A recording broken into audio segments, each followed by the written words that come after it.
aprovação, porque depois de ter sido aprovado, receberá a coroa da vida, a qual o Senhor prometeu aos que o amam.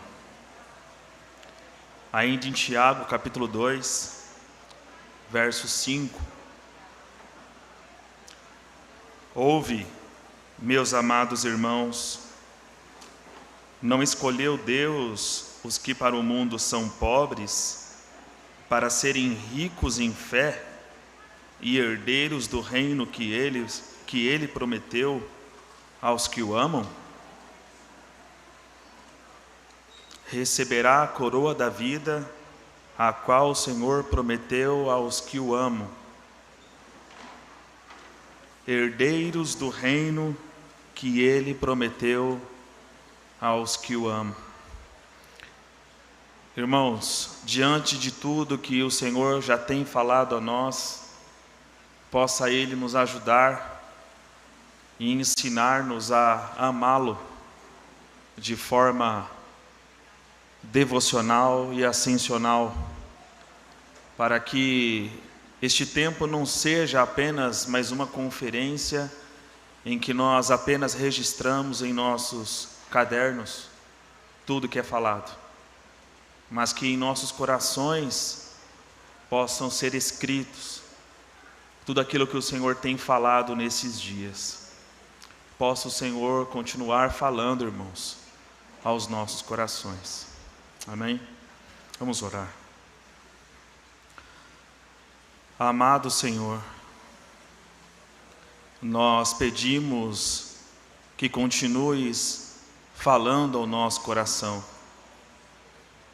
Utiliza, Senhor, os teus servos como canais para que a tua igreja seja edificada, desafiada, e assim possamos, Senhor, diante da luz da tua presença, sondar os nossos corações.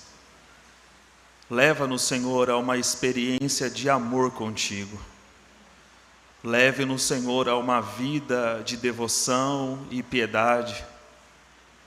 Ó Senhor, só Tu podes, com Teu olhar penetrante, Senhor, nos atrair para Ti e transformar-nos por completo, Senhor.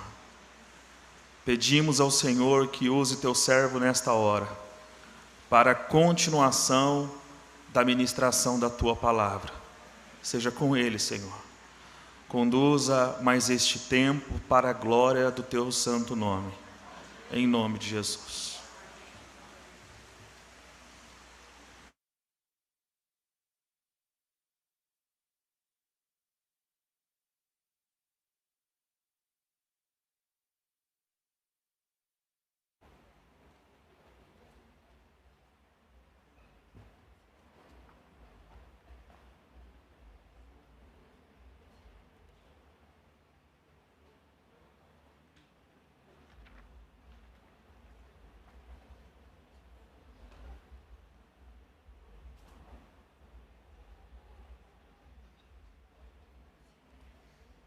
Bom dia, irmãos. Bom dia, irmãs.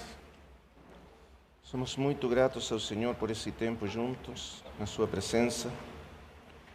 Quero convidar os irmãos a abrirem as suas Bíblias. Vamos ler novamente alguns dos versos que estão nos conduzindo ou guiando.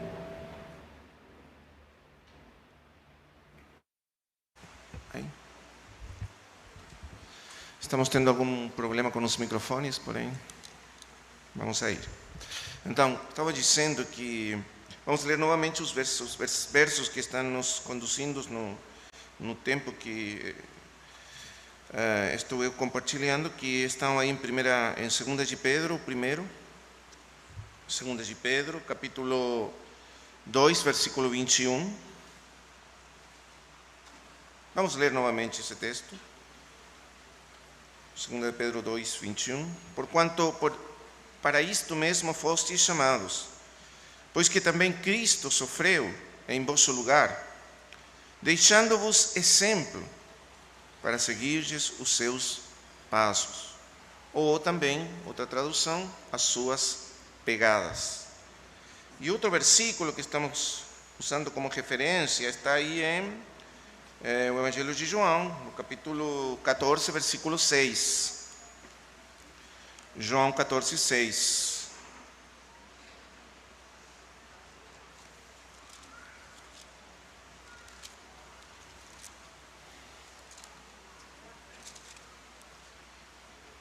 Diz assim: respondeu-lhe Jesus: eu sou o caminho e a verdade e a vida.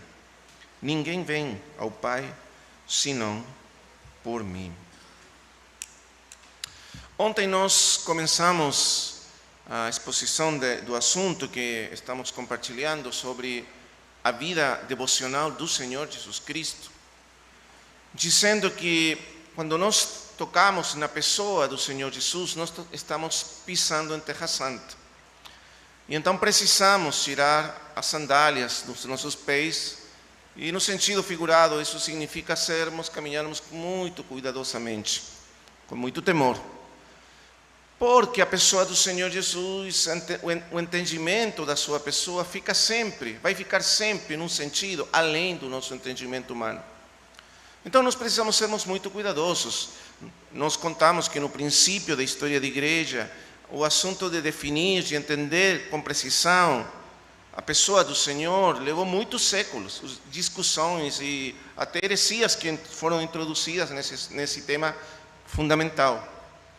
E também dizemos que o entendimento da pessoa, o entendimento certo, correto da pessoa do Senhor é essencial para tudo mais, porque tudo no Novo Testamento flui da sua pessoa. Não conhecer Ele é o assunto mais importante do Novo Testamento e da vida cristã e da fé cristã.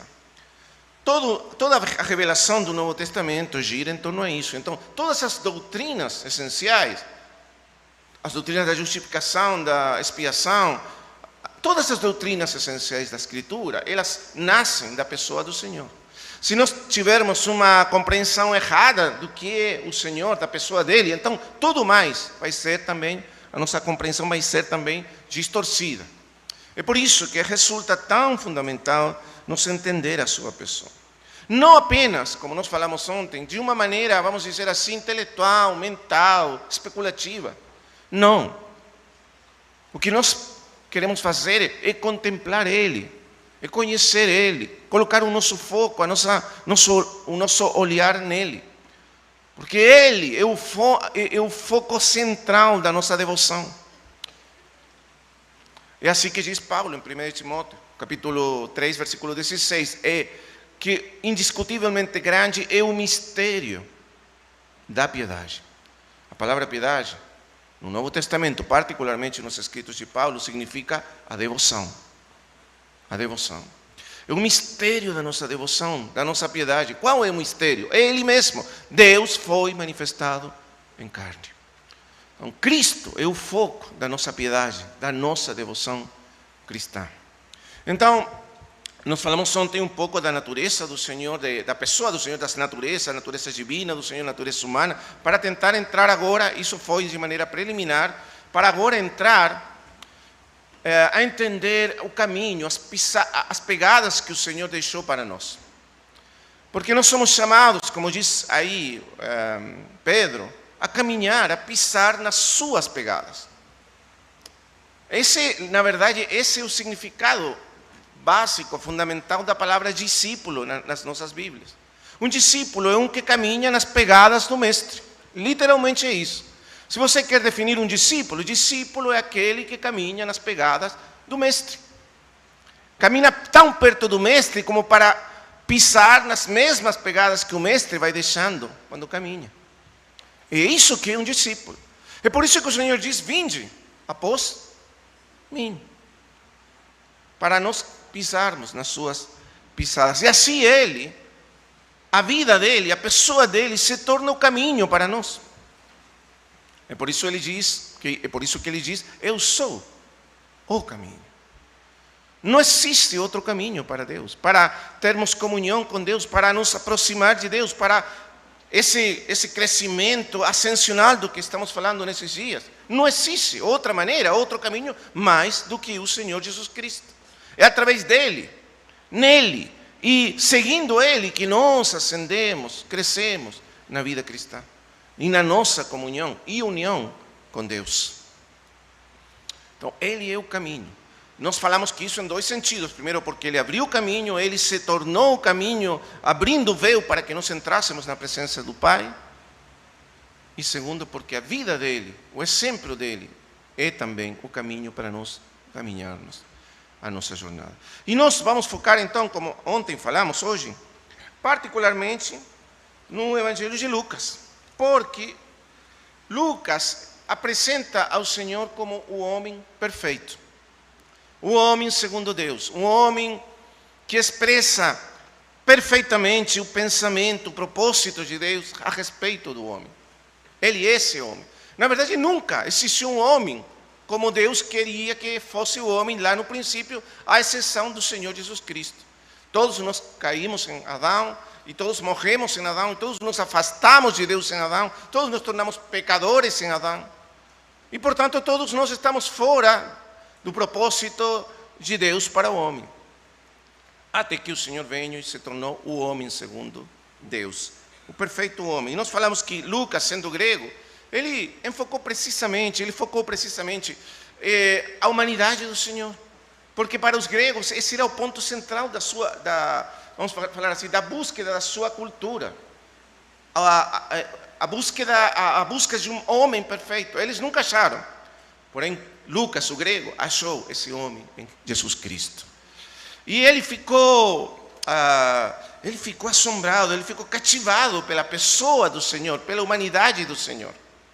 E por isso ele apresenta essa humanidade de uma maneira tão clara, tão perfeita no seu Evangelho. Ele nos diz que ele, no princípio do Evangelho, ele pesquisou com diligência todas as coisas relativas à vida do Senhor, à pessoa do Senhor. Ele não ficou contente apenas com receber de segunda mão as histórias sobre o Senhor. Ele foi e pesquisou diretamente nas fontes, com as testemunhas originais, as que estiveram aí com ele. Até alguns eruditos pensam que até a mãe de Jesus foi uma das fontes de Lucas. Então Lucas foi, pesquisou, quis conhecer, quis entender, não apenas desde uma perspectiva, vamos falar assim, profissional, como se ele fosse um historiador ou um jornalista pesquisando uma história. Não, é porque ele estava cativado pela pessoa mesma do Senhor. E ele queria conhecer, queria saber mais. Então pesquisou diligentemente sobre os fatos relativos à pessoa do Senhor, com aqueles que desde o princípio, diz ele, o viram com seus olhos e foram ministros da palavra.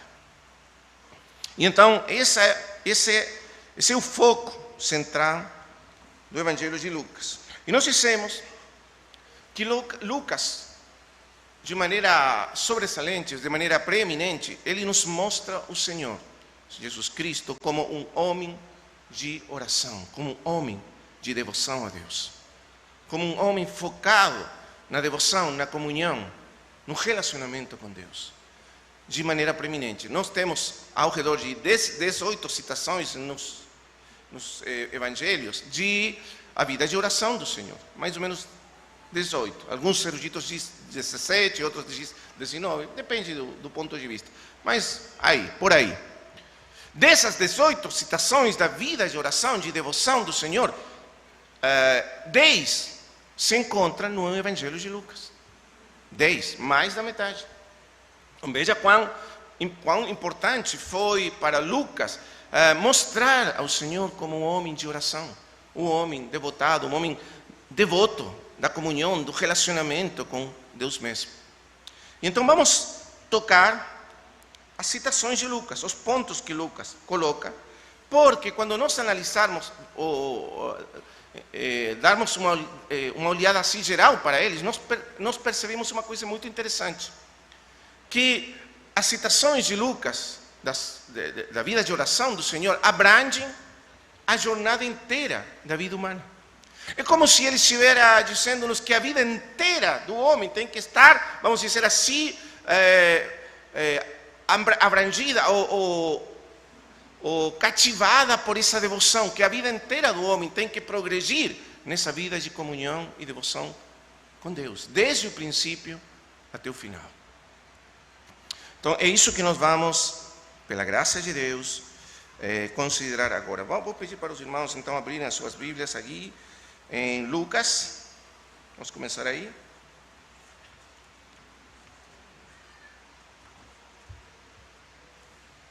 Lucas, capítulo 3, versículos 21 e 22.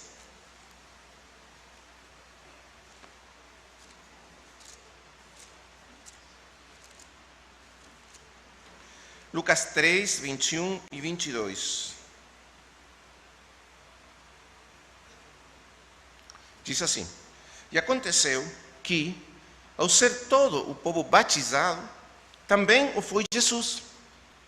E estando ele a orar, o céu se abriu. Presta atenção aqui, primeira menção da vida de oração do Senhor. A vida de oração do Senhor. Estando ele a orar, o céu se abriu. E o Espírito Santo desceu sobre ele em forma corpórea, como pomba.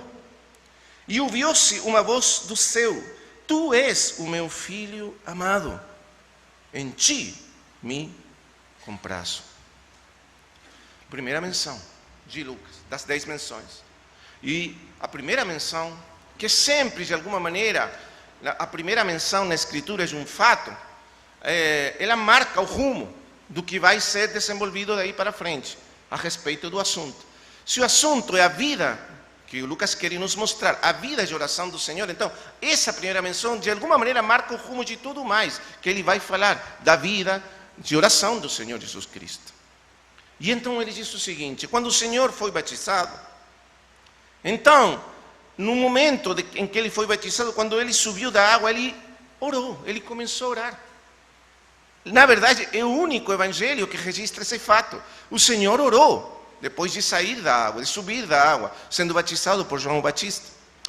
E ele começou a orar. E enquanto ele orava, ele estava em oração, então o céu se abriu. O que significa isso? Isso significa que o propósito fundamental da oração, da vida de devoção a Deus, é ter sobre nós um céu aberto. Um céu aberto. Sabe por quê? Porque o céu está fechado sobre a humanidade. O que significa um céu fechado? Significa que os homens estão separados de Deus, que os homens não têm acesso à presença de Deus, que não têm condição de ter comunhão com Deus por causa do pecado. E o primeiro ato do Senhor na sua vida pública foi ser batizado. Agora, talvez você lembre a história. O Senhor chegou lá, caminhando, já estava João Batista batizando, para arrependimento. Quando ele chegou perto de João Batista olhou para o Senhor e falou: não. Ele recusou batizar o Senhor no princípio. Ele disse: não, porque eu preciso ser batizado por ti. Lembra disso? Eu sou o que eu preciso, eu sou o que preciso ser batizado por ti, e tu vens a mim. Está tudo errado aqui, diz João Batista. O Senhor fala: não, deixa, porque é necessário que seja cumprida, que assim se cumpra toda a justiça. O que quer dizer isso? Que o Senhor se colocou na fila dos pecadores. Porque, você lembra que nós falamos ontem, ele se fez homem para se tornar o homem representativo, para se tornar o homem segundo Deus e para se tornar o começo de uma nova humanidade para Deus. E para fazer isso, ele se tinha que identificar com o homem.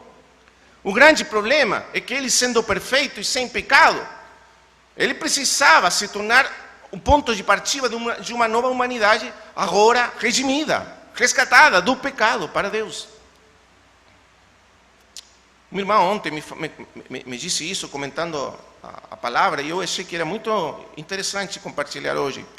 Ele me disse assim: irmão, interessante que o Senhor, sendo perfeito e sem pecado, Às vezes, quando nós ouvimos isso, achamos que ele era uma coisa assim como um super-homem.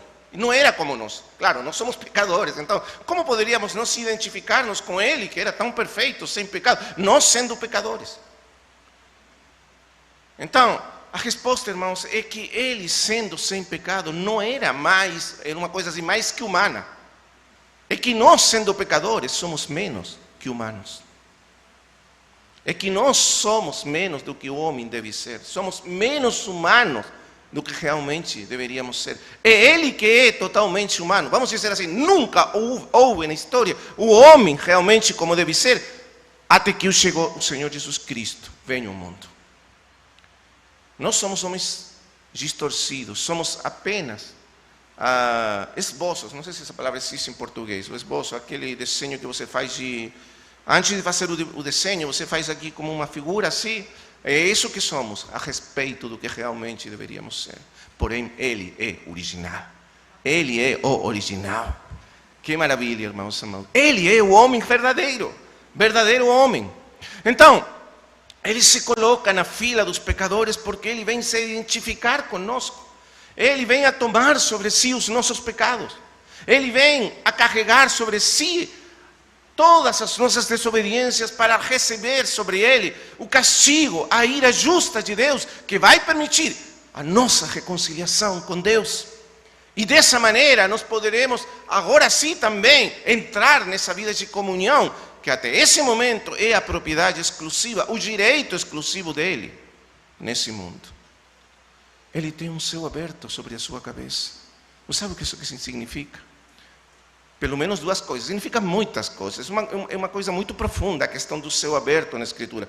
Pelo menos significa duas coisas. Primeiro, que o céu está escutando a terra, que o céu está disposto a atuar na terra em resposta àquilo que é ouvido desde a terra, quer dizer, a oração, o falar do Senhor Jesus na terra.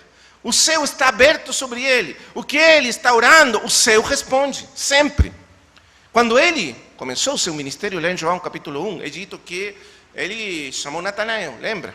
E ele diz para Natanael, eu te conheci quando estavas lá embaixo da figueira. Natanael disse, de onde me conheces? Aí, debaixo da figueira. E aí ele criou, ninguém sabe por quê. Qualquer mistério da figueira, porém ele criou alguma coisa importante.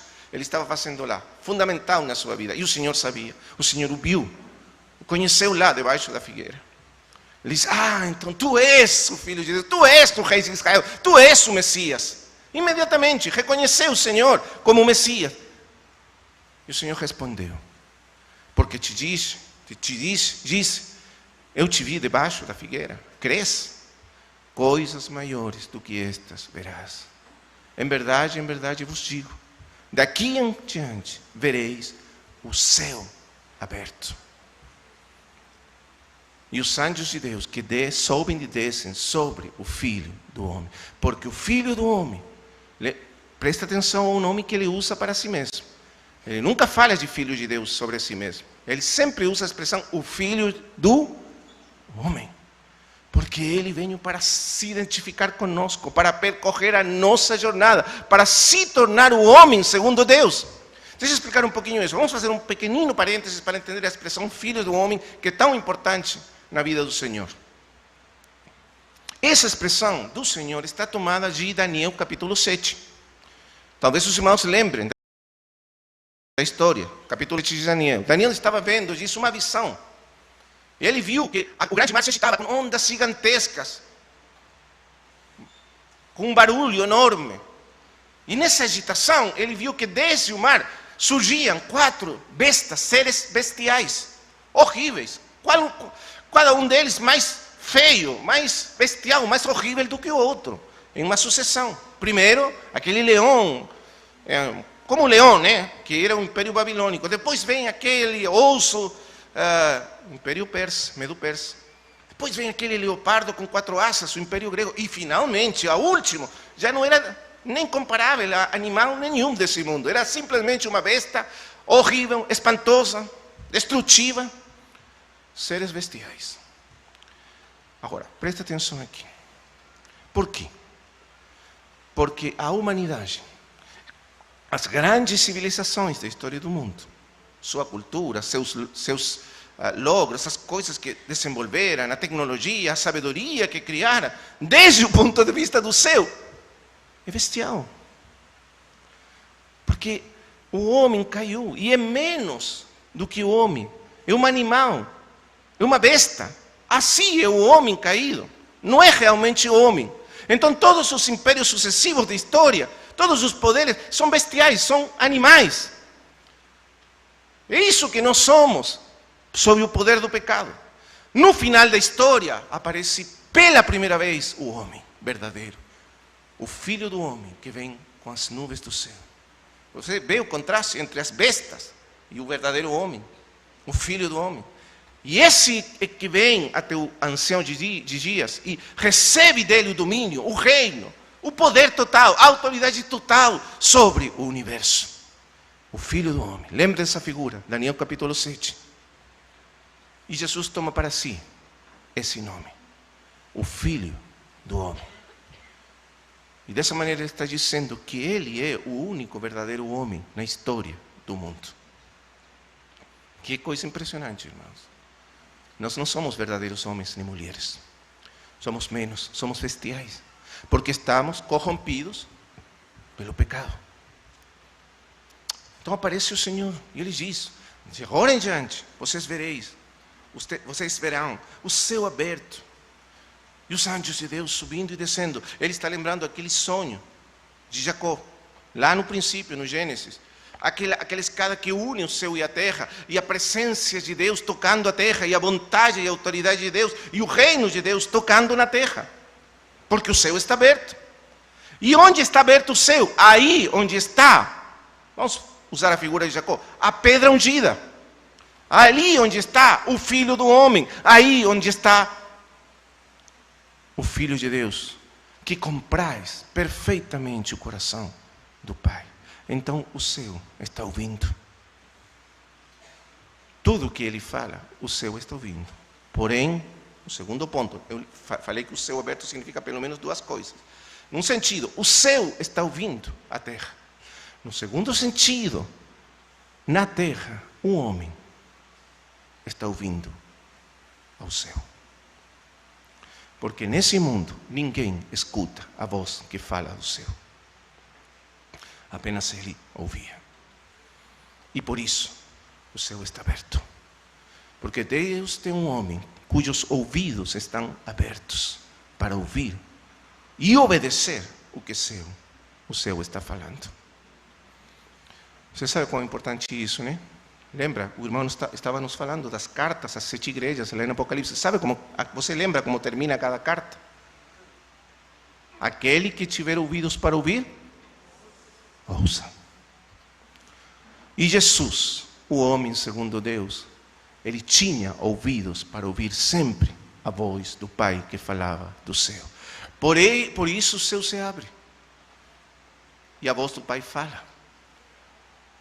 E é ouvida na terra. Que maravilha, irmãos amados. A voz de Deus sendo ouvida na terra, porque tem um homem que está ouvindo a voz que fala do céu. E também o Espírito desce em resposta à oração dele, para o capacitar, para expressar o reino, a vontade, a autoridade de Deus na terra.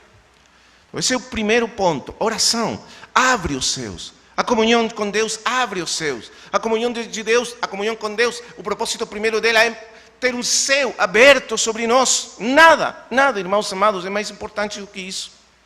Se nós poderíamos fazer tudo nessa vida, todas as práticas da igreja, e nada prestaria, se o céu não estivesse aberto sobre nós.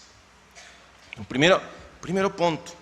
Logo vamos ver o que diz, o que acontece. O Espírito desce, é concedido, é dado, em forma corpórea como pomba. Você lembra que ontem nós dissemos que Lucas enfatiza a humanidade do Senhor, e ele enfatiza que todas as obras do Senhor, todos os milagres, toda a sabedoria do Senhor nesse mundo, no seu ministério público, foi consequência da direção, habitação, capacitação do Espírito Santo de Deus. Essa é uma ênfase principal em Lucas. Ele diz, por exemplo, o Espírito, literalmente, o Espírito do Senhor, o poder do Senhor estava com ele para curar.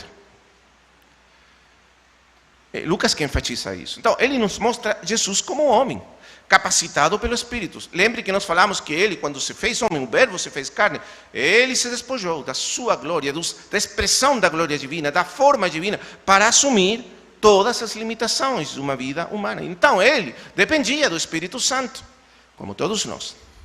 Essa é a primeira pisada que temos que seguir. A vida de oração, a vida de comunhão é uma vida focada no céu. É a vida do Filho de Deus focada em ouvir o céu. Vamos ver mais uma coisa. O Pai fala. Ouviu-se uma voz do céu. O céu está falando agora. Por quê? Porque alguém está escutando. Então, irmãos, às vezes nós achamos que a devoção, que a oração é falar para Deus, é pedir coisas para Deus. E muitas das orações que nós fazemos na igreja são assim, uma lista de petições, né? Quando às vezes a gente reúne e falamos, vamos ter uma reunião de oração. Lá, no tempo da pandemia, a gente fazia reuniões de oração pelo Zoom, né? Porque não podíamos reunir. Então os irmãos, falávamos, irmãos, todos os irmãos que querem colocar algum motivo de oração, coloque aí no WhatsApp e vamos orar. Está pronto. Você que imagina? 99%, não estou exagerando, 99% das petições, das orações, dos motivos, eram petições por necessidades pessoais.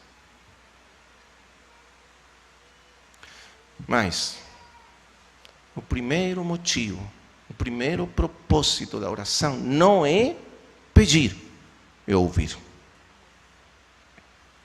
Ouvir. É ouvir o que o céu tem para nos dizer e falar.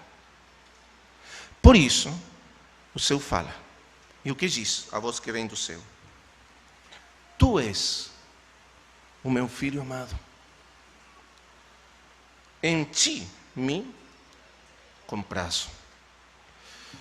Essas palavras são uma citação literal do Velho Testamento. Isaías 42, 1. Porque essas palavras nos conectam com aquilo que os eruditos chamam dos cânticos do servo, no livro de Isaías. Deus mesmo está chamando nossa atenção para o filho que está aí. E nos está dizendo que esse filho é o servo do qual fala nos cânticos de Isaías. Veja comigo. Isaías 42, 1.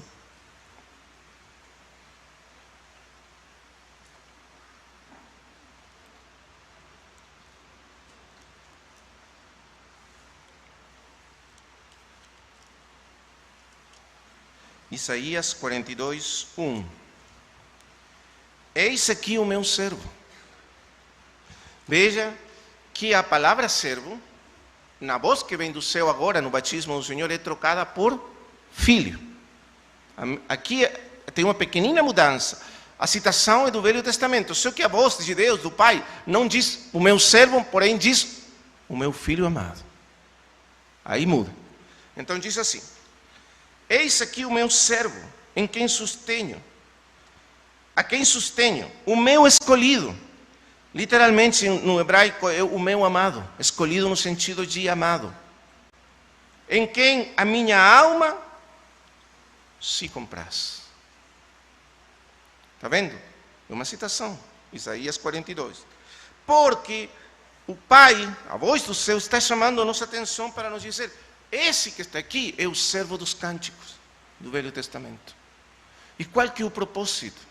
Por isso o batismo é o começo da vida dele. Qual que é o propósito da vida do servo? Para que vem principalmente o servo de Deus nesse mundo? Para que vem o Filho de Deus? Você lembra o que diz Paulo, Filipenses capítulo 2? Nós falamos ontem. Ele enfatiza que quando ele deixou a sua forma de Deus lá no céu, ele não diz imediatamente se tornou homem, senão se tornou, tomou a forma de, não de homem, diz, tomou a forma de servo. Essa é a ênfase de Paulo. Quer dizer, ele nos coloca na perspectiva celestial a respeito do homem. Irmãos amados, para que foi criado o homem? Para ser servo de Deus. o Filho de Deus entrou no mundo, se fez homem para se tornar o servo de Deus. Meu servo, aquele que me compraz, aquele que vive para me comprazer, aquele em quem minha alma tem prazer, que alegra a minha alma, porque veja aqui a associação filho e servo. Então, ele entra no mundo para se tornar o servo de Deus, e no cume da vida do servo, revelada em Isaías, nos cânticos do servo, nós temos Isaías 53. Para onde vai a vida do servo de Deus? Por que ele veio ao mundo e se tornou servo? Eis aqui meu servo, assim começa a história do servo. Eu coloquei sobre ele meu espírito, aí, no batismo, literalmente. O espírito desceu sobre ele, como pomba. Mas onde termina a vida do servo de Deus? Isaías 53. Meu servo novamente, tão desfigurado, rejeitado. E o Senhor carregou sobre ele o pecado de todos os homens. E esse é o significado do batismo do Senhor Jesus. Ele se identifica conosco, com os pecadores, para carregar os nossos pecados e abrir o caminho para que nós possamos entrar novamente na comunhão com Deus, entrar nesse caminho. Então, nós temos essa primeira ênfase da vida do Senhor. A primeira, vamos dizer assim, pisada na vida de comunhão, de devoção. Nós descobrimos ele como sendo o servo que está, cujo ouvido, porque essa é a natureza do servo, cujo ouvido está aberto. Para o quê? Para ouvir o que o céu está falando. E, por isso, o céu fala e se abre onde ele está. Vamos continuar a segunda pisada do Senhor na sua vida de oração.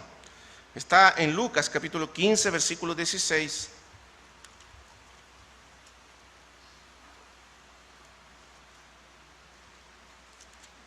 Lucas 15, 16.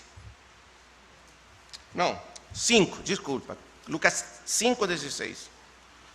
Lucas 5, 16. Diz assim. Vamos ler o versículo 15 primeiro para ter o contexto do que está acontecendo aqui. Porém, o que se dizia a seu respeito cada vez mais se divulgava, e grandes multidões afluíam para ouvirem e serem curadas de suas enfermidades. Ele, porém, se retirava para lugares solitários e orava. Segunda menção da vida de devoção do Senhor.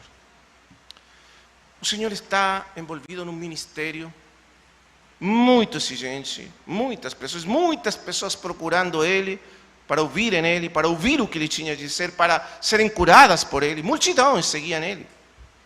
Quando você abre o Evangelho de Marcos, você encontra esse aspecto da vida do Senhor. Ele é o servo de Deus, ele vai por todos os povoados, ele caminha, ele não para de um povoado para outro, pregando, curando, ajudando, estendendo as suas mãos em misericórdia, amor para com todos os homens que se aproximam dele. Ele é o servo de Deus, que não se fadiga servindo aos homens.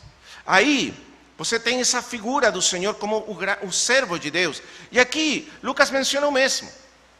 Porém, ele coloca um contraste. E é o seguinte: no meio de toda essa pressão, exigência do ministério, do serviço, ele diz, e aqui a nossa tradução não é tão enfática quanto o grego. O texto grego diz literalmente assim: ele habitualmente, costumeiramente, frequentemente, se retirava para lugares solitários e orava. Quer dizer, isso não era uma coisa, essa prática, vamos dizer assim, não era uma prática esporádica na vida do Senhor. Era um hábito constante. Ele, habitualmente, costumeiramente, constantemente, diz outra tradução, constantemente, se afastava da multidão, se afastava do barulho, se afastava da pressão do mundo, das vozes do mundo, das exigências, das demandas do mundo, e ia para lugares solitários, silenciosos, desertos, sozinho, e aí orava. Aí buscava a comunhão com o Pai, no silêncio e na solidão. Os discípulos estavam olhando tudo isso, eram testemunhas de tudo isso, porque a vida deles se tornou um modelo para eles.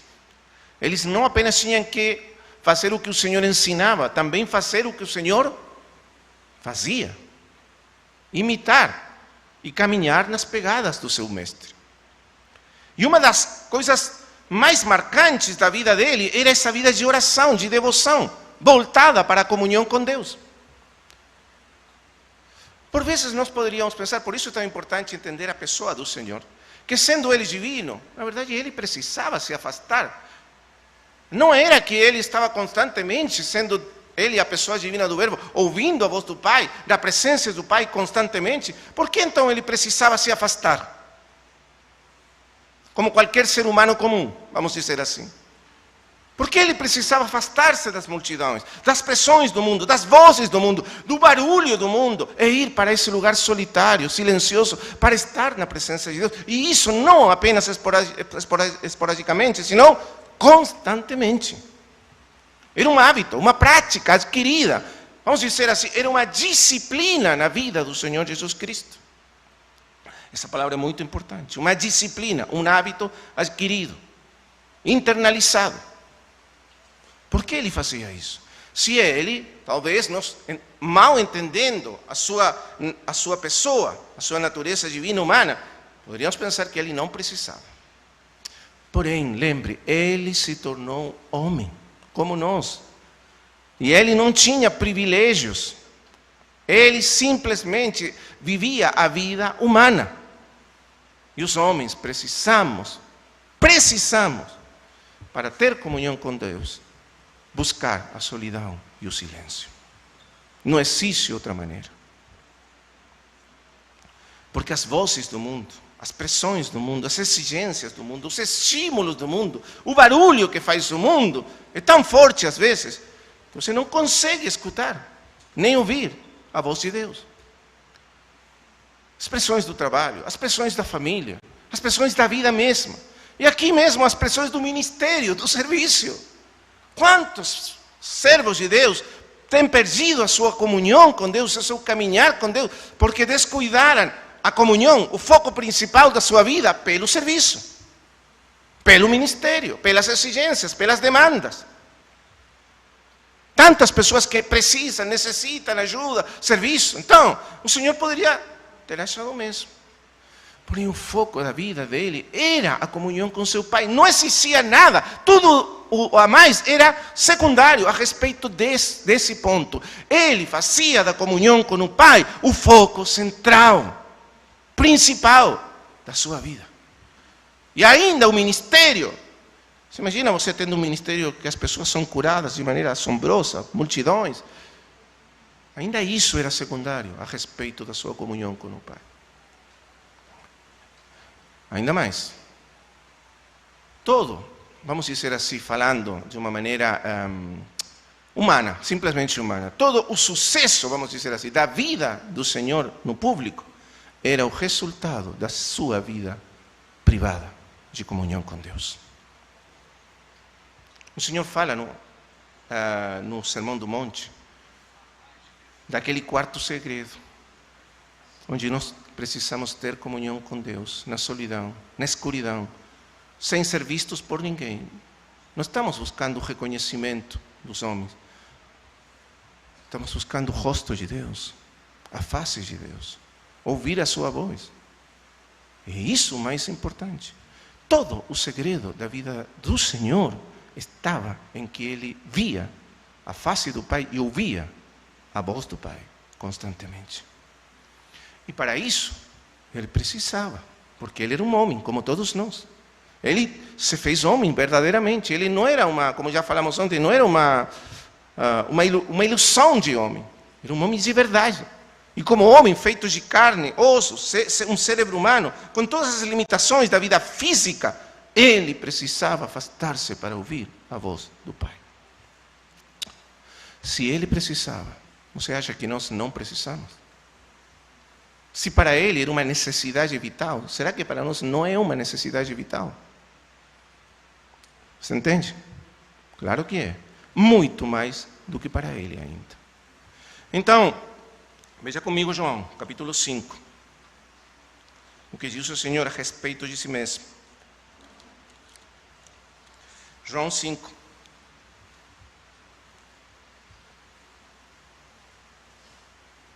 O Senhor fez um milagre, a cura de um paralítico. Estava aí 38 anos paralítico no estanque de Betesda. E como isso foi feito um dia sábado, os fariseus questionaram o milagre do Senhor. Eles estavam muito cegos para ver a maravilha que tinha acontecido, um milagre assombroso. E eles só estavam olhando para as suas tradições e normas impostas, né? Então eles questionam ao Senhor. E o Senhor responde assim, capítulo 5, versículo 19. Então lhes falou Jesus: em verdade vos digo, que o Filho nada, presta atenção aqui, nada pode fazer de si mesmo. Nada do que o Filho faz no público, os milagres, as palavras, as obras, os caminhos do Senhor no público, no ministério, na vida inteira dele, o Filho, diz ele, não pode fazer nada de si mesmo. Senão, como diz aqui, somente aquilo que vir fazer o Pai.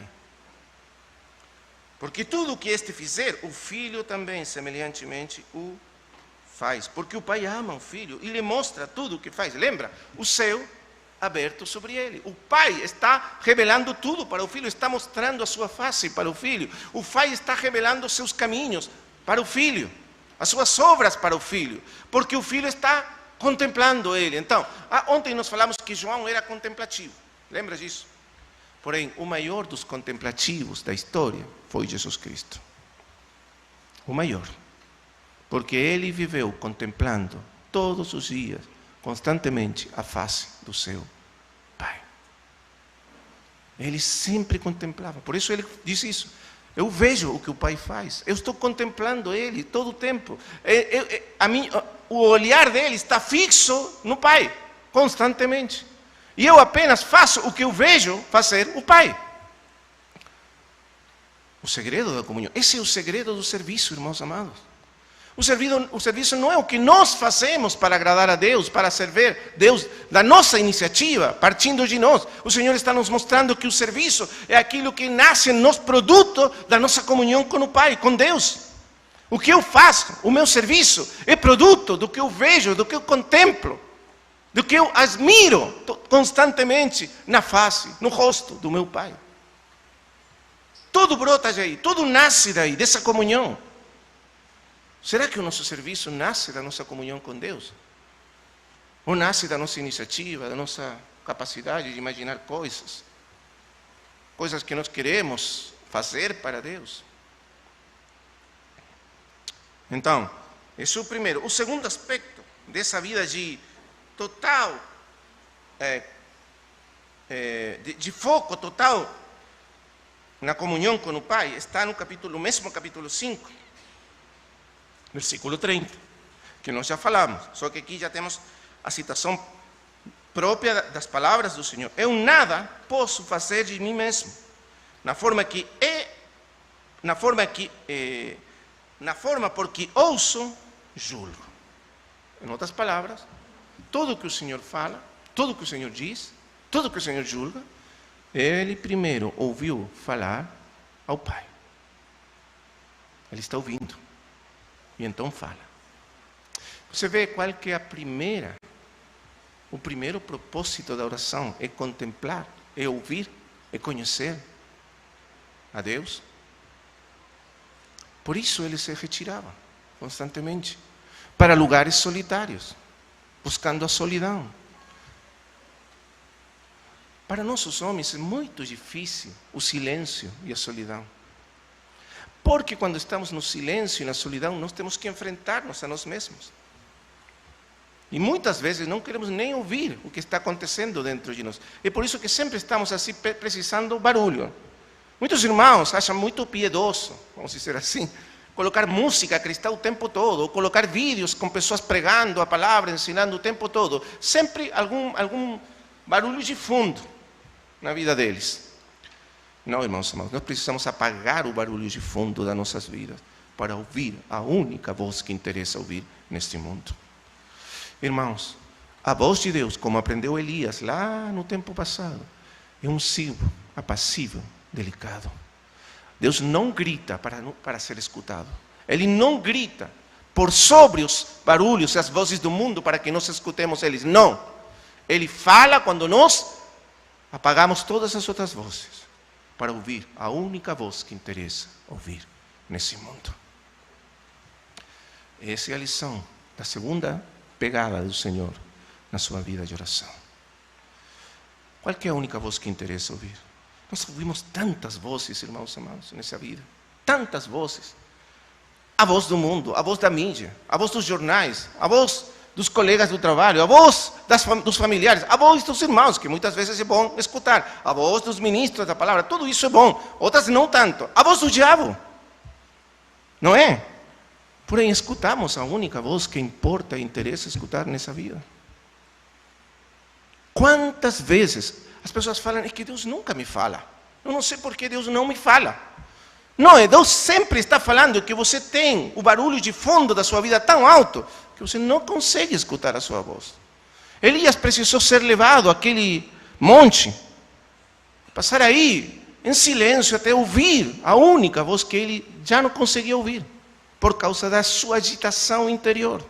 Ele tinha que se acalmar, silenciar interiormente para ouvir a voz de Deus. Esse é um segredo de todas as pessoas que caminharam com Deus nesse mundo, na história, para trás.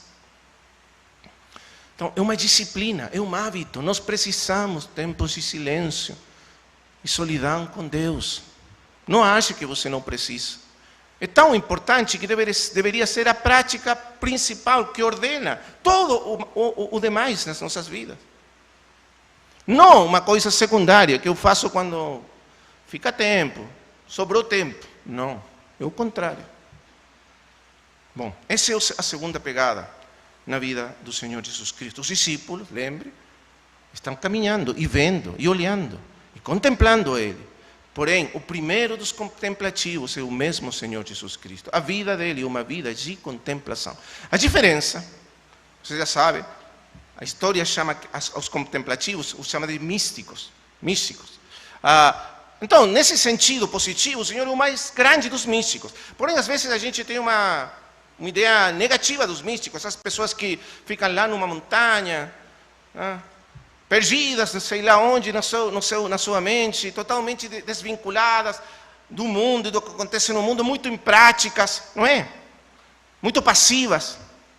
Porém, você não vê nada disso na vida do Senhor. O Senhor era contemplativo mais que ninguém, porém, era ativo mais que ninguém. Por quê? Porque a contemplação o levava à ação. Sempre.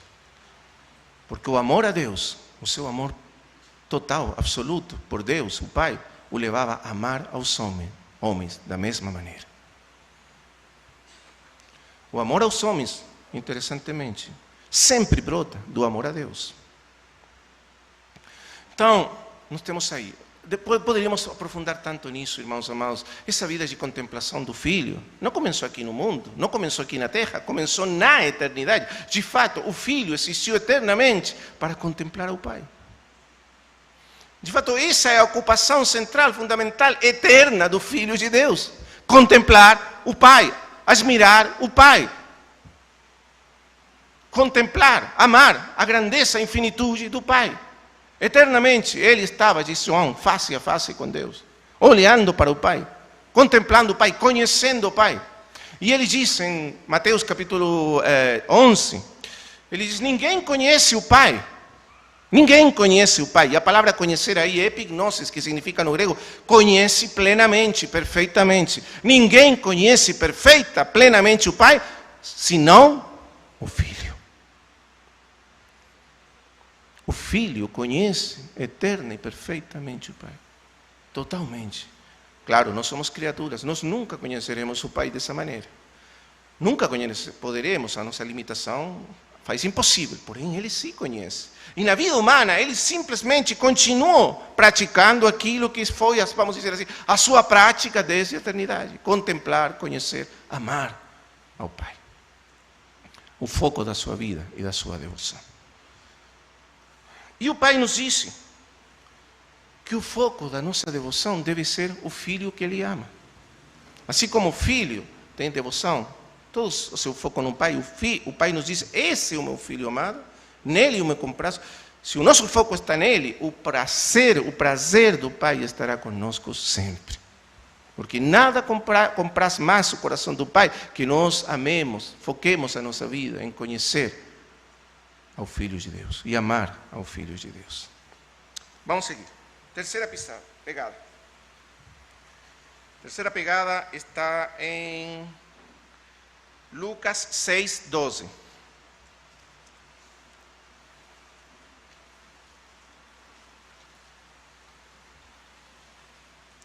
Terceira pegada na vida de devoção, de oração do nosso Senhor. Lembre que aqui estamos usando a expressão oração, como usa Lucas, no sentido mais amplo. Não apenas no sentido de intercessão, de petição, porém no sentido amplo de comunhão, de devoção, de relacionamento com Deus. Então diz assim, naqueles dias, retirou-se para o monte, a fim de orar. E passou a noite orando a Deus. E quando amanheceu, chamou a si os seus discípulos e escolheu 12 dentre eles, aos quais Deus deu também o nome de apóstolos. Aqui temos todos os momentos na vida do Senhor foram transcendentais. Porém, aqui temos um desses momentos transcendentais. Esses homens que ele precisa escolher agora, afastar para ele, como diz Marcos, o Evangelho de Marcos, na citação paralela, para estarem com ele, chamou para si, para estarem com ele. O nome desses 12 era fundamental, essencial. Esses nomes estarão inscritos lá, eternamente, nos fundamentos da Nova Jerusalém. Então, era uma escolha fundamental, essencial. Claro, esses nomes são conhecidos por Deus desde a eternidade. Não é que foi improvisado. O Pai conhece esses nomes desde a eternidade. O Filho, quanto Deus, conhecia esses nomes desde a eternidade. Porém, Ele se fez homem. E Ele se autolimitou. E essa omnisciência dele, ele deixou para ter um conhecimento humano, limitado dentro das capacidades do cérebro humano, por incrível que isso pareça. E ele precisava ouvir a voz do Pai. Essa oração é uma oração de governo. Ele está reconhecendo que o Pai, que o céu, governa a terra. E que as decisões que são feitas na obra de Deus na terra devem ser governadas pelo céu. Não toca a ele colocar os nomes a partir do seu próprio coração, mesmo sendo o Filho perfeito de Deus, mesmo sendo sem pecado. Você poderia pensar até sem erro. Porém, ele reconhece a sua dependência total do céu. Ele não é, como dizia o nosso irmão Romeu faz uns dias, não é autônomo. Veja essa palavra, autônomo, significa que eu não reconheço outro governo, outra norma, outra lei sobre mim, além daquela que eu me dou a mim mesmo. Agora, essa é a característica principal da nossa cultura presente. A busca de autonomia, de independência, de que ninguém possa governar, mandar na minha vida. Alguns eruditos chamam isso, alguns intelectuais chamam isso de o eu soberano. Soberano porque não reconhece outra autoridade externa sobre ele, além dele mesmo. E essa é uma característica da cultura presente, que, vamos dizer assim, infecta tudo na vida atual. As pessoas não reconhecem a autoridade da sociedade, não reconhecem as autoridades das instituições sociais, não reconhecem a autoridade da família, não reconhecem a autoridade da mesma natureza. Os limites da natureza eles não aceitam. Pense um momento. Você nasceu, a natureza deu para você biologicamente um corpo, você não aceita esse corpo, quer outro. Você não reconhece a autoridade, os limites da natureza. Menos, e muito menos, reconhece a autoridade de Deus sobre si. Assim é o homem atual. Esse é o grande pecado do mundo moderno. Porém, o Senhor Jesus, o homem perfeito, perfeito no seu intelecto, perfeito nas suas emoções, perfeito em tudo. Ele não era autônomo, ele estava totalmente sob o governo de Deus na terra, sobre o mandamento, os princípios, o que o céu determinava, ele fazia. Não tocava a ele, quanto homem, colocar os nomes, escolher na sua sabedoria que homem seria, que. Quantas das vezes, irmãos, na vida da igreja, na obra de Deus, nós fazemos as coisas dessa maneira?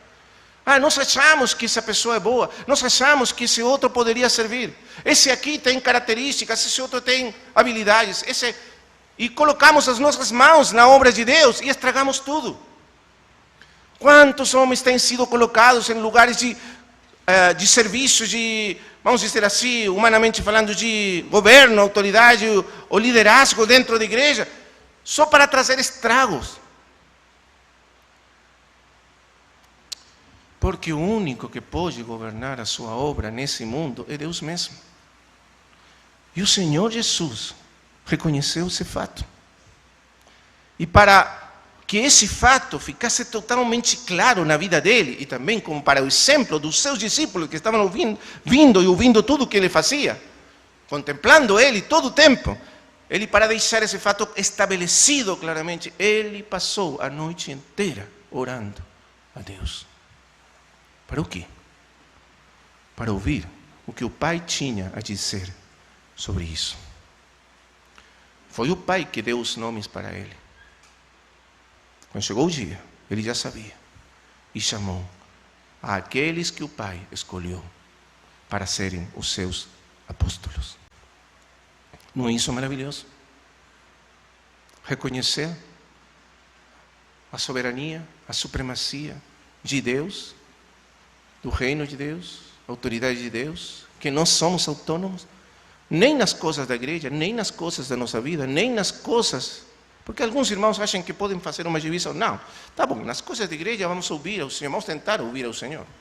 Porém, nas coisas da minha empresa, do meu trabalho, as coisas da minha família, sou eu que mando. Não, irmão amado, você não manda em nada. Se você é um filho de Deus, não manda em nada. O que manda é o seu, o que governa é o seu. É Deus, é o Filho, agora, Senhor das nossas vidas. Então, terceira pegada do Senhor, na sua vida de devoção, total devoção ao governo de Deus, à autoridade de Deus na sua vida. Quarta pegada. Capítulo 9, capítulo 9, versículo 18. 9 e 18.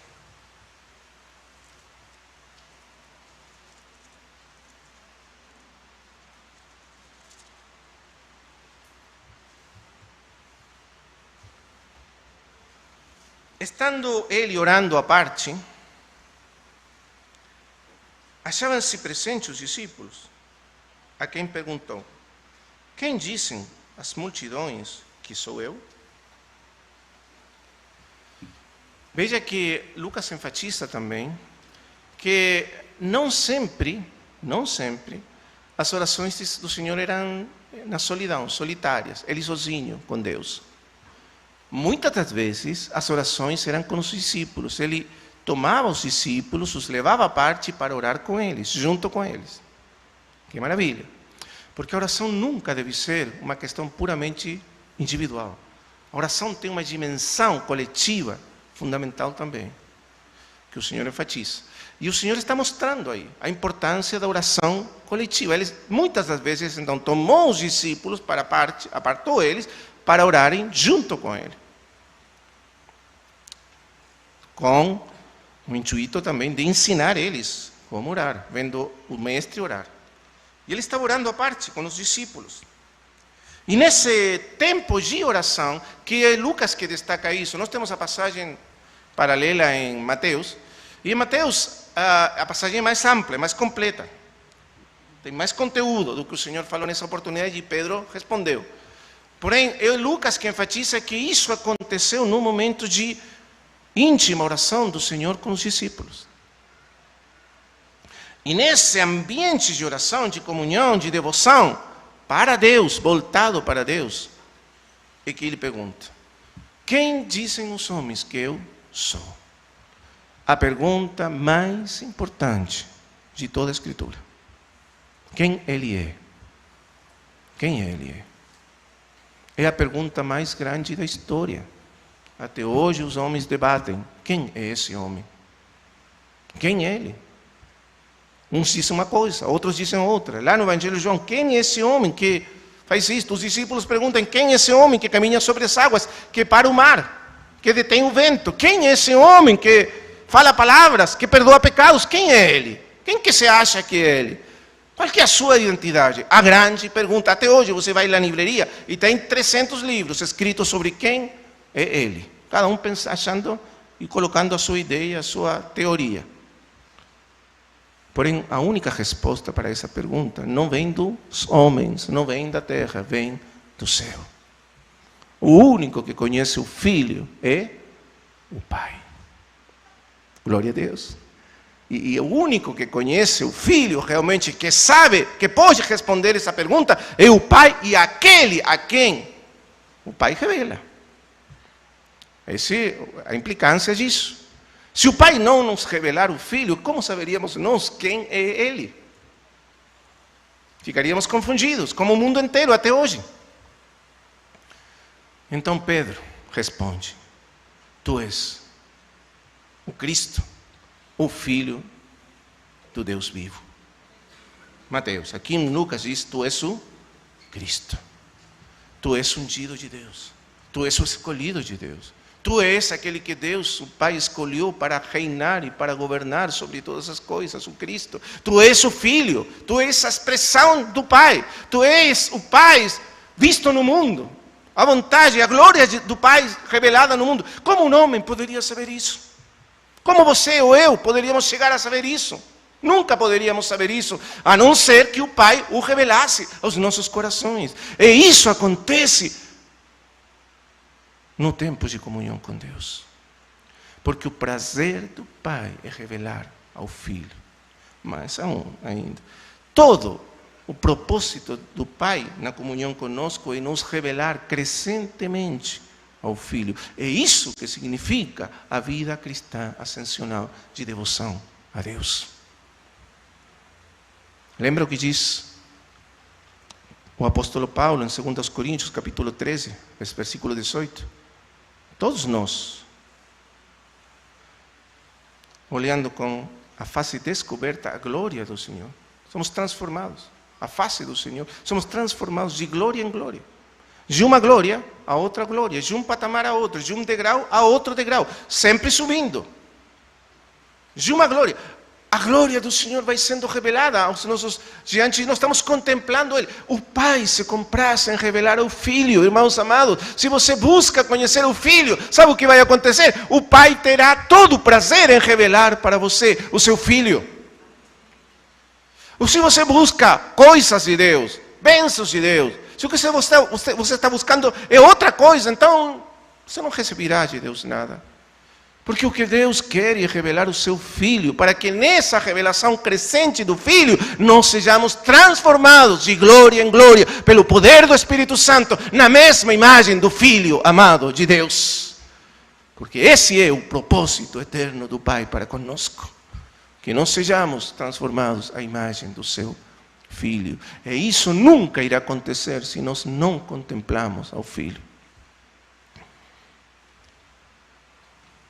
Quantos crentes distraídos pelo mundo, contemplando tanta coisa, com os seus olhos fixos em tanta coisa. O irmão Romeu dizia, não sei se a pregação de ontem ou a outra, porém dizia algo muito importante, irmãos. Na medida que nós crescemos na vida cristã, nosso foco sai das doutrinas, por muito importantes e essenciais que sejam.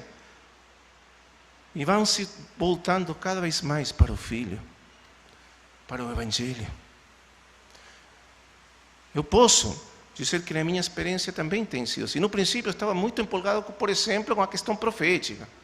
O Apocalipse, Daniel, sei lá, estou aqui, o anticristo, um pequeno chifre, todas essas coisas que você diz há 70 semanas. Para isso você pode passar a vida inteira empolgado com isso. Não presta de nada na vida cristã. Depois você começa a focar, claro, nas grandes ensinos do apóstolo Paulo, maravilhosos. No final da vida, sabe o que importa? É o Filho amado de Deus. Ele é o mais importante. João descreve a sua experiência com o Cristo, com o Filho. E ele escreve um evangelho para falar disso. E ele descreve apenas como uma expressão. E nós contemplamos a sua glória. Que maravilha, irmãos amados. É disso que se trata toda a vida cristã. Nós contemplamos a sua glória. João, todo o Evangelho de João é o registro inspirado por Deus dessa frase: nós contemplamos a sua glória. A glória do Filho unigênito do Pai, cheio de graça e de verdade. Que maravilha, irmãos. E Lucas escreve o mesmo. Você vê o Filho de Deus, o homem Jesus, cheio de graça. Lucas enfatiza a humanidade do Senhor. E Lucas tem uma frase muito interessante a respeito da palavra. Lembra, eles chegaram lá na praia e os naturais da ilha, a ilha de Malta, receberam eles, fizeram uma fogueira para esquentar eles. E Lucas descreve a experiência com as pessoas dessa ilha assim, que não eram crentes. Ele diz assim: e os naturais daquela ilha nos trataram com não pouca humanidade. Interessante a palavra que usa Lucas. O que Lucas quer dizer é isto. Na cultura grega, ser humano era ser uma pessoa que era capaz de empatizar com os outros, de sentir a dor dos outros, as necessidades dos outros. Por isso ele fala, nos trataram com não pouca humanidade. Se você não for assim, humano, seria uma besta, seria um animal que não é capaz de sentir compaixão pelos outros. Ser humano significa capaz de empatizar com a dor e as necessidades de outros. Você entende o sentido da palavra que usa Lucas? Quando você lê o Evangelho de Lucas, o que você acha do Senhor Jesus, o homem perfeito? Que Ele é o mais compassivo, o mais misericordioso, o mais empático de todos os homens. Não é isso maravilhoso? Ele, que é o mais santo de todos os homens, Ele cuja santidade é perfeita, Ele nunca recua do contato com os mais pecadores, os mais necessitados, os piores homens da sociedade. Ele nunca recua, ele sempre empatiza, estende as suas mãos. Por isso nós temos em Lucas as parábolas da misericórdia de Deus. A parábola do filho pródigo, da dracma perdida, as parábolas da ovelha perdida. São parábolas que falam da misericórdia, da compaixão de Deus para com os pecadores, os perdidos. Porque os fariseus, quando viam o Senhor se aproximar dessas pessoas, o criticavam, o julgavam, o rejeitavam. E então o Senhor fala para os fariseus, não para os outros, para os fariseus, fala essas parábolas. Isso era característica. Por isso Lucas enfatiza tanto que o Senhor se importava com os pobres, os que não tinham nada, os que estavam perdidos, os que estavam rejeitados pela sociedade. Ele se aproximava. Os leprosos, que as pessoas fugiam dos leprosos, lógico, se você tocava um leproso, poderia virar leproso para a vida, para toda a sua vida. Porém, o Senhor não fugia dos leprosos. Ele era humano, num sentido em que nenhum de nós foi jamais humano. Que maravilha o Senhor. E João diz, nós contemplamos a sua glória. A glória de Deus na sua humanidade perfeita. Então, nós temos que o propósito dessa comunhão, dessa devoção da parte do Pai é nos dar uma crescente revelação da glória, ou das glórias do seu Filho amado. Para que nós sejamos transformados pelo poder do Espírito Santo de glória em glória, na mesma imagem que nós contemplamos, no espelho da revelação do seu Filho. Agora, vamos continuar, vamos ver como estamos no horário. Vamos falar da seguinte pegada e vamos terminar aí.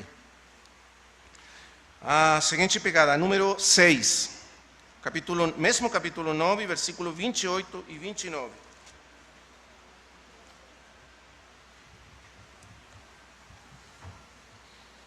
E isto que aparece aqui, na verdade, aconteceu apenas 3 dias depois do outro acontecimento da revelação do Filho de Deus.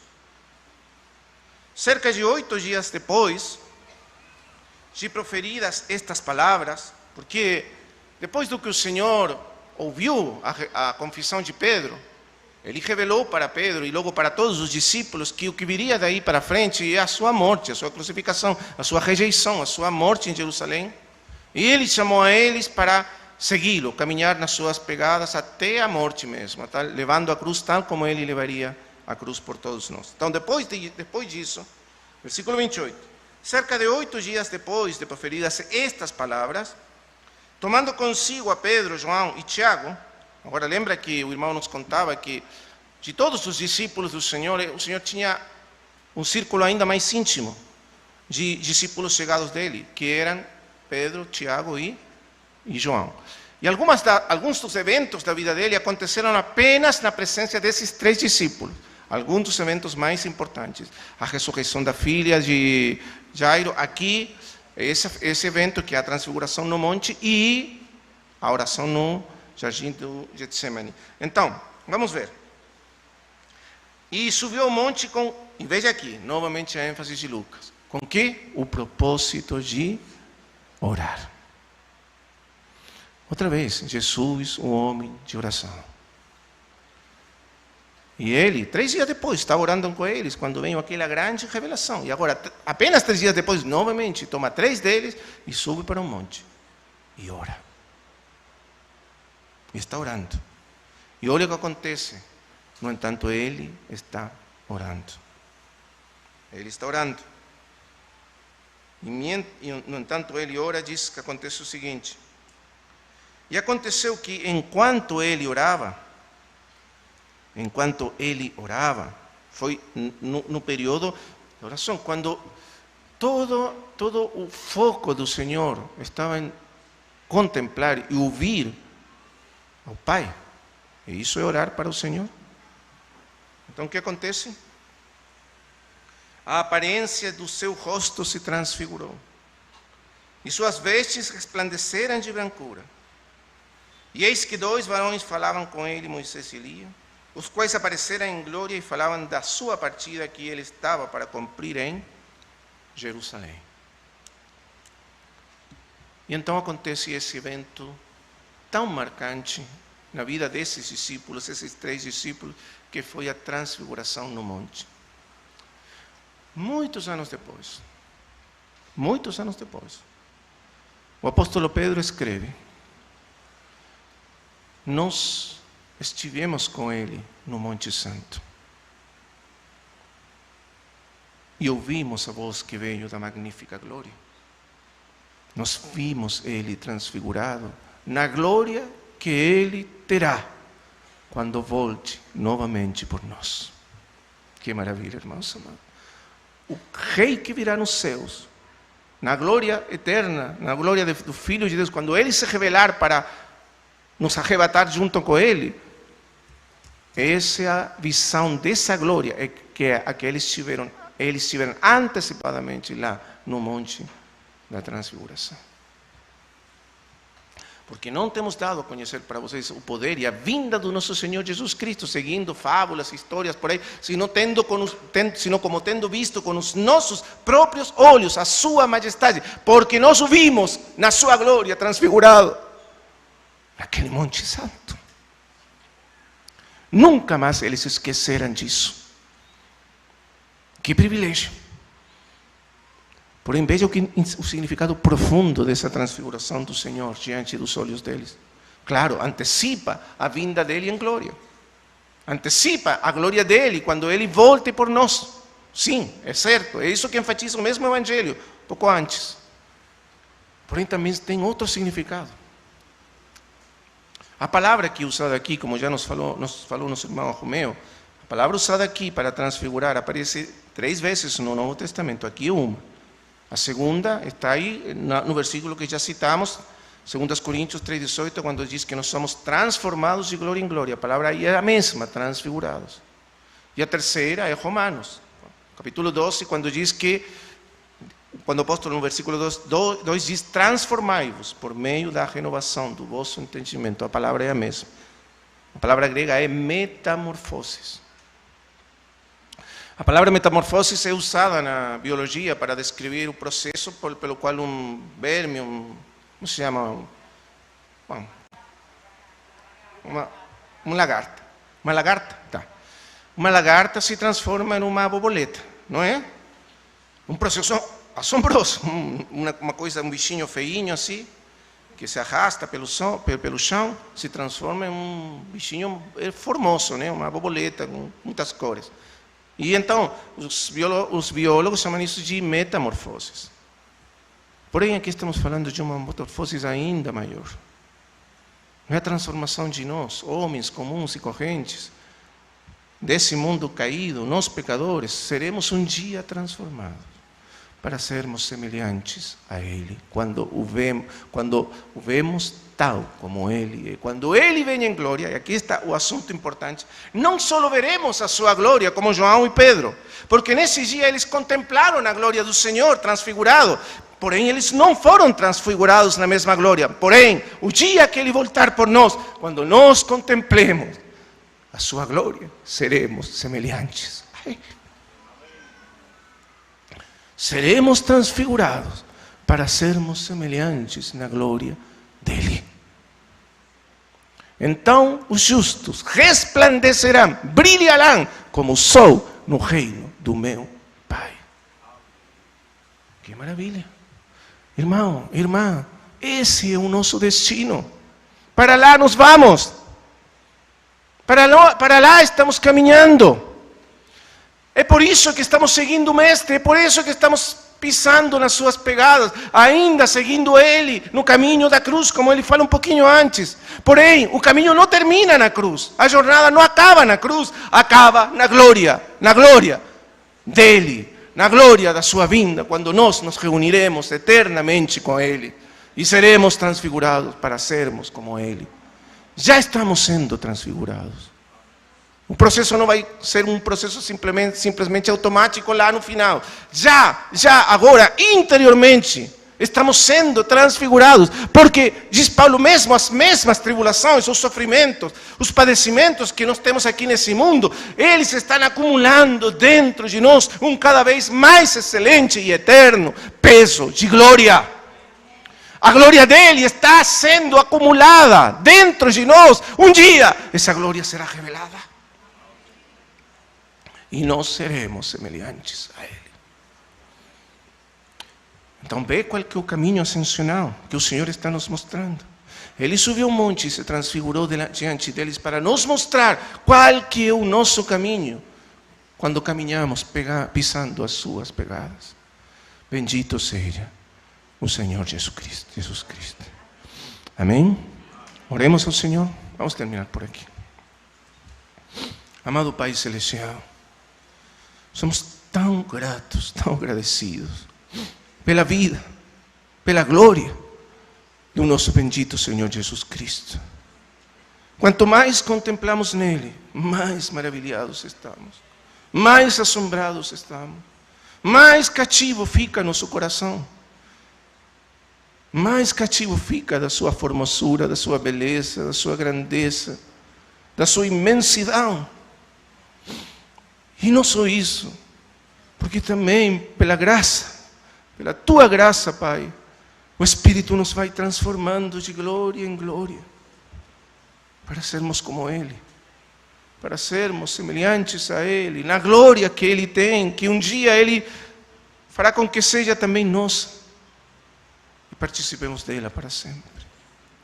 Obrigado, Pai, por Teu amado Filho Jesus Cristo. Nos ensina, nos ajuda a caminhar nas pegadas que Ele deixou para nós, a segui-lo nesse caminho ascensional que Ele abriu para nós, marcou para nós seguirmos Ele até chegar nele e com Ele na eterna glória, a Tua glória, Pai. No nome do Teu Filho Jesus Cristo, pelo poder do Teu Santo Espírito que está em nós. Amém.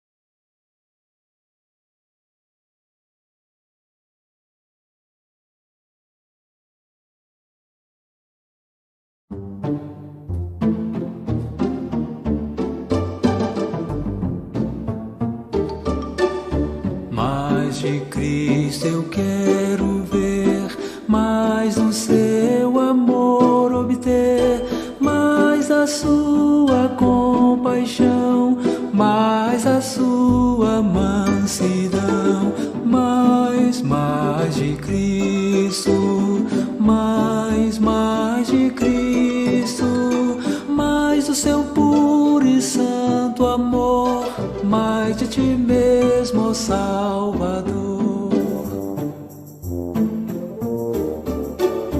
Mais de Cristo compreender, quero a Cristo obedecer, sempre perto dele andar, seu amor manifestar. Mais de Cristo, mais de Cristo, mais do teu puro e santo amor, mais de ti mesmo.